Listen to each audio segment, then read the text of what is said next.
The lack of adequate truck parking has been a problem for the last 20 years. Now, recently, the newest head of the FMCSA has said that she is going to have a look at the truck parking problem. And I laughed right out loud because, you know what? They've been saying that. Every head of the FMCSA has said that since their appointment 20 years ago, and to this date, virtually nothing has been done. Drivers need good carriers to work for that they can stay with and not job hop, because when you job hop, it costs you money. I encourage drivers to look at GP Transco. First year drivers there make between $80,000 and $90,000 a year. They're a transparent, honest company. There's no micromanagement. They've got a 401k. They've got benefit package. They're a W-2 carrier. Check them out at gptransco.com. Part of the reason the government has been ignoring the parking issue for truckers in the last 20 years is because they know it's going to be very expensive. But the longer they wait, the more expensive it gets. Now, the government keeps hoping that the private sector, as they say, will step in. And what they're talking about there is they're hoping that truck stops will add more and more parking. But truck stops are a business, and creating parking for big trucks is huge because you've got to purchase the real estate, you've got to prep the land, you've got to do the paving, which is a huge expense, you've got to install lighting, another huge expense, and it's security and maintaining the parking lot, cleaning the parking lot. It's massively expensive. And businesses like truck stops look at an investment like that and calculate what the return on that will be for their investment. And they can see that these days, with everybody eating out of their trucks, there's virtually no return on creating more parking. And that's a big part of the problem.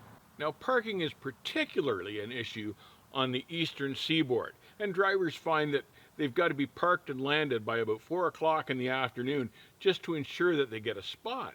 And part of the problem with this is that cuts into productivity, and trucking companies are losing money because drivers got to park early.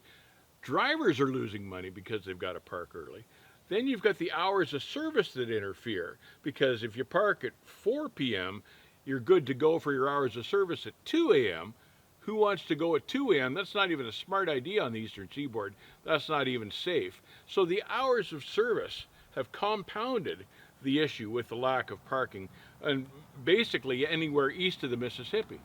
On top of that, there are all sorts of drivers, because of the parking issue, that won't even consider running the eastern seaboard. This affects our supply chain management because there's all sorts of freight that moves into that area, and fewer guys want to run the eastern seaboard. So the lack of adequate parking translates into a loss of service, basically. The carriers are producing less because they're restricted by guys that can't land. On top of this, many communities don't want to zone and grant to build truck stops because a lot of communities don't want truck stops. They all want the food that the trucks bring and the building materials the trucks bring and the Amazon parcels that the trucks bring, but they don't want the inconvenience of having a truck stop in their neighborhood, so they don't do the zoning, they won't grant the building permits. And you know, I can kind of get that, but it's not a utopian world. If you want this stuff coming to your community, you've got to build facilities to accommodate the trucks that bring this stuff. Now, trucking companies have a bigger role to play in this as well when it comes to parking for their trucks and their drivers. They should be hammering on their local politicians because everybody across the country needs more truck parking. So I'm hanging the whole thing basically on the politicians.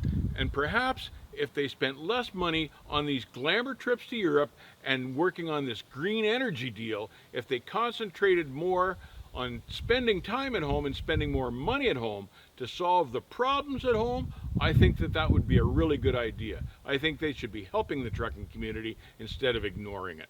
I understand the issue. I drove trucks for 48 years. It's paramount that drivers have a safe place to stop every night. Take care, keep the rubber side down, hammer your trucking companies to get after the local politicians. We'll see you on the back haul.